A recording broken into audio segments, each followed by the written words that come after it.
As the mayor stated, I'm J.C. West. Early Sunday morning, I was notified of this situation at the Waffle House by our patrol commander, Lieutenant Taylor.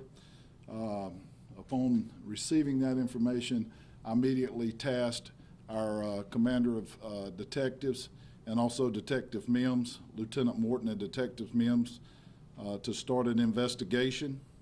They did so. I asked them to quickly obtain information, but be thorough in obtaining the information. The mayor, the detectives, and I earlier today met with our local legislative delegation from this area. We are here to present you what our facts findings are today. I'm going to turn this over to our PIO, Detective Little.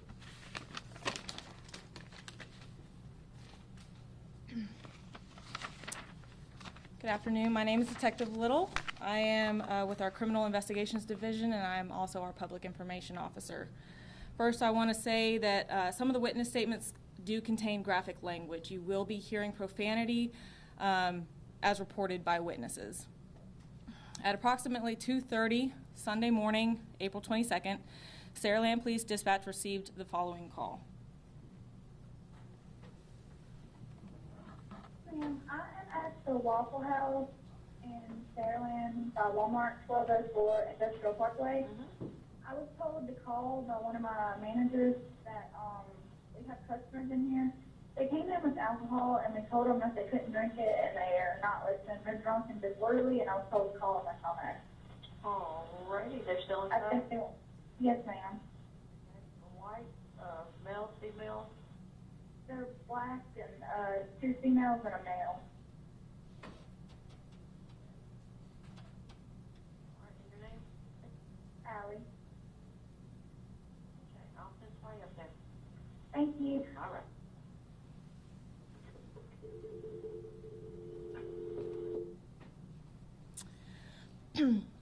We did obtain video from cameras located at the Waffle House, and I'm going to show you several clips. They have different angles, and I will explain a little bit about what goes on in each video.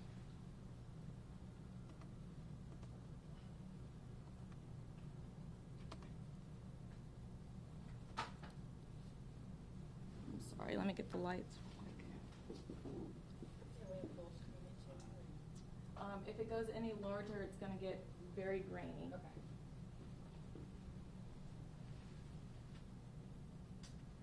Okay, this first clip you can see Miss Adams in the white shirt come in. Miss Clemens follows after her. A male subject we have not identified did come in before them and entered the restroom. After they sit down, the male subject does come out and join them at the table.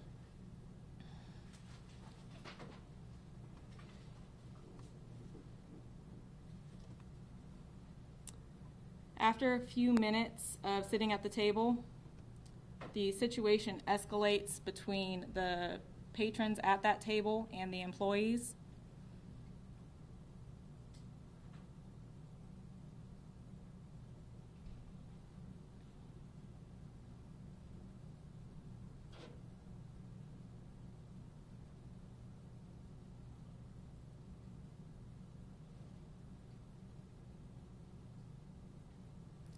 The communication that happens during this altercation is going to be gone over by Detective Mims when he speaks to you about the witness statements we obtained.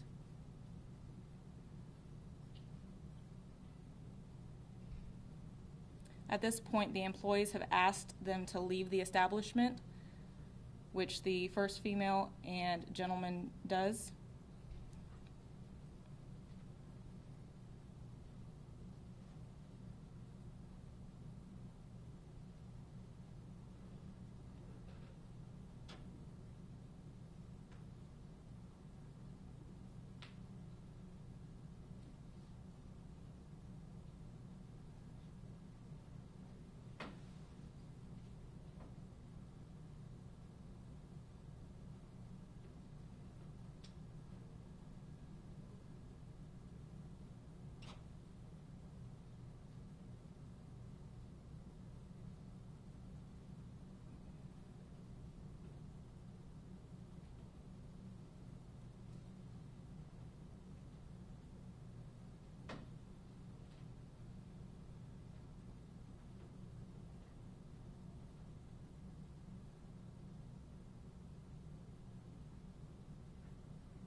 And again, I'm going to show you a couple different angles, but we're going to continue to watch this. You see the first officer does arrive.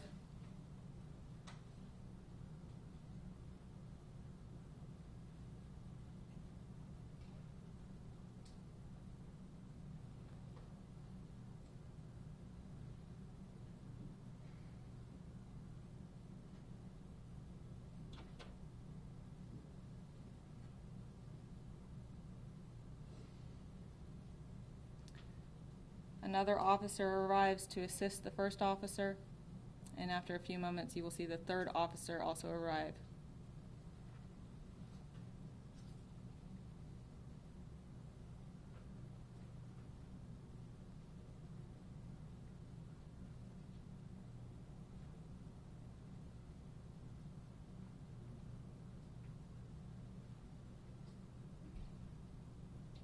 And just to clarify, the subjects who are still standing there is Miss Adams and the unidentified male who is with Miss Adams and Miss Clemens.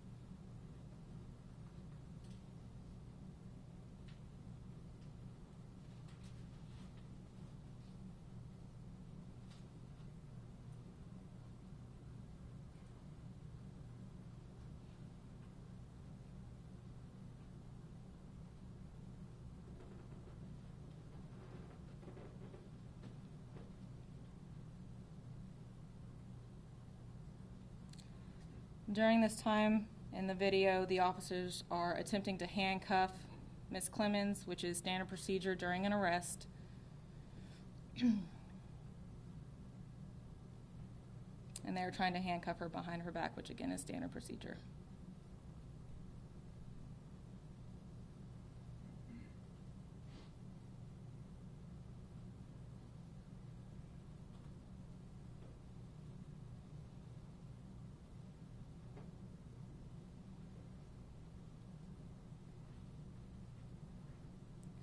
When the officers do gain control of Miss Clemens and have her handcuffed behind the back, one of the officers asks Miss Adams if she will assist in pulling Miss Clemens' shirt back up, and Miss Adams refuses.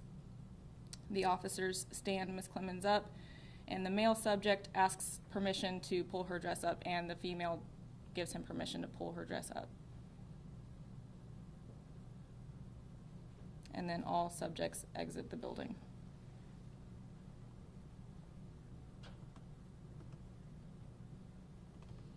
This is another angle.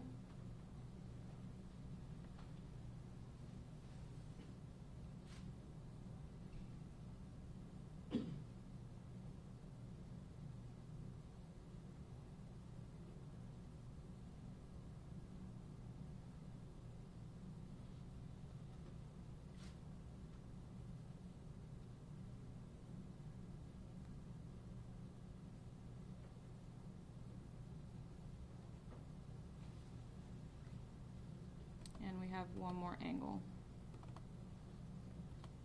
In this angle, lights are above, so it gives it a little glare, but you can see Miss Clemens over in this area, which is over near the cash register in the store. In this angle, you will also see the first officer arrive.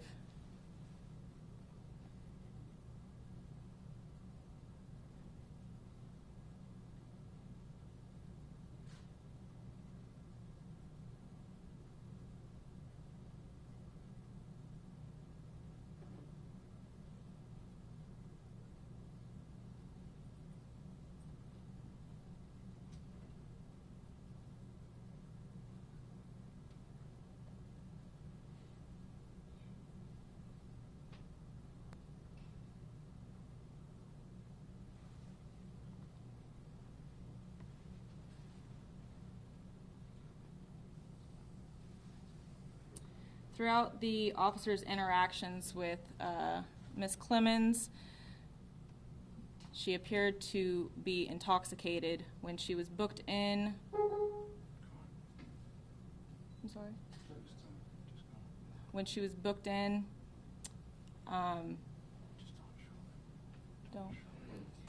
she did get sick, and this is just showing that she was in there and she did receive a trash can in order to be sick.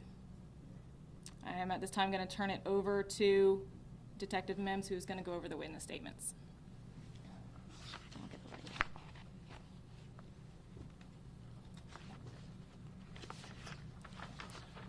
Good afternoon, I'm Detective Mims. I'm an investigator with Saraland Police Department, and I interview witnesses to the events at the Waffle House. We have reached out to Ms. Clemens as well as Ms. Adams in order for us to try and interview them. Ms. Clemens did not appear for our interview time. We did speak with her and set up a time, and she did not appear, and attempts to reach Ms. Adams were unsuccessful. I interviewed the 3 officers as well as witnesses that were in the establishment. Those witnesses do include 6 employees and 1 customer. 2 witnesses were African American and 4 were female. All witness accounts were in concert and reported the individuals smelled of alcohol and appeared intoxicated. 1 person did bring a drink into the establishment, and they were told that they could not have outside food or beverages in the restaurant. They were asked to leave because of bringing in this beverage, which they also believed to be alcohol. After that encounter, all of the situation escalated, with both Ms. Clemens and Ms. Adams being loud and using profanity towards the employees of Waffle House. Words were used towards the employees such as fuck, bitch, calling women whores. They were told, you need to cool down and please stop using the profanity. We have other patrons in the restaurant. They told the Waffle House employees that I'll come over this counter and beat your fucking ass. Bitch, I'm gonna have your job. You ain't gonna be here tomorrow. According to one of the witnesses, Waffle House personnel were also told, bitch, you don't know what I got going on. Why you was in my business? I may have a gun, I may have anything. I can come back here and shoot this place up if I need to. Witnesses also report that the officer asked Ms. Clemens to comply with his instructions on multiple occasions to stop resisting arrest, and she refused to comply. At this time, I'll turn it back over to Detective Little for our closure. That is all the information that we have right now. We want to thank everybody for coming out for this briefing. Are you taking any questions at this time? I believe we might have a couple minutes for a couple questions. Okay. Do you have a mugshot of her arrest and what her exact charges are? We do. Can we give that out? We can get that there for you. The exact charges are disorderly conduct and resisting arrest. Okay. And a lot of people are saying all of this started over the employee charging her an extra 50 cents for plastic utensils. Was that ever mentioned throughout the video, or can we confirm or deny that? That that's what started it? I can. During the interview of one of the employees, the conversation of the plastic utensils did come up. The employee conveyed the message that I don't know how old the policy is, but it is now customary that if you ask for plastic utensils to dine in only, that there's a 50-cent charge. When they had a discussion about it between the patrons and the staff, they did provide the utensils before they took their order, and they were not going to be charged for it. And do you believe that the officers that were arresting her, they did nothing wrong? They handled their protocol the way it's always been across the board when it comes to arresting someone that resists like that?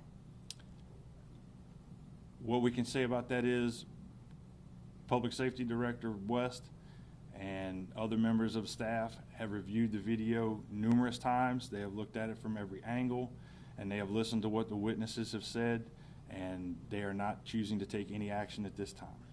Do you know the name of the gentleman who was taken away by police yesterday during the demonstration protest? I do not. I am solely focused on this incident. Sure. A lot of people on social media are really outraged because they're saying that race could have been an issue regarding this, with 3 white police officers and 1 black female. Do you have any comments to those people that are talking about this being racist or police brutality involving this? Based on the interviews conducted And again, I'll refer you to the demographics of the people that were involved. All statements were in concert, that it was based solely on the fact that they were asked to take their beverages out and not consume them on the premises based on Waffle House's policy. They did not feel it was related to any other circumstance. Are any of your officers involved receiving death threats at this time? We've heard that that might be. We're not here to speculate on that and provide that information at this time. If it becomes relevant, we'll be happy to do so. Okay. Thank you. Did you think that 3 officers were needed during this time, or is that, like you said, like standard protocol when someone is not complying to being arrested? It is not unusual that if someone is having challenges taking someone into custody, be it male or female, that another officer is going to assist for officer safety, as well as for safety of the person that's being taken into custody, and as well as other individuals that could be surrounding the scene. Are the other 2 people involved, are they facing any charges? I'm talking about the 2 women who went in and the man who was with them. The one woman, she's facing those 2 charges, but what about the 2 other people she was with? No, not at this time, and we're still trying to identify those 2 individuals. Like I say, we've made numerous calls to the subject we arrested and also the person that was with her, Miss Adams, I believe. We'll take one more question, that's it. We've got to wind it up. We have a meeting beginning in about 15 minutes here, and we've got to clear out and get other individuals in. I know a lot of Just people one. said about the officer, you can hear him saying, "I'll break your arm" in certain videos. Right. Can you comment on that? Because I know a lot of people are kind of. Colette, I believe you handled that earlier. Go ahead, or Brian, which one? The, No, she's right in front of the mic. is this okay? The officer did state something to that effect, and the reason why is because she was resisting. It's common when an officer is using a technique to take a subject into custody that the force used could possibly create an injury. And the statement was made as a cause and effect statement rather than a threat. Thank y'all. Thank y'all for coming.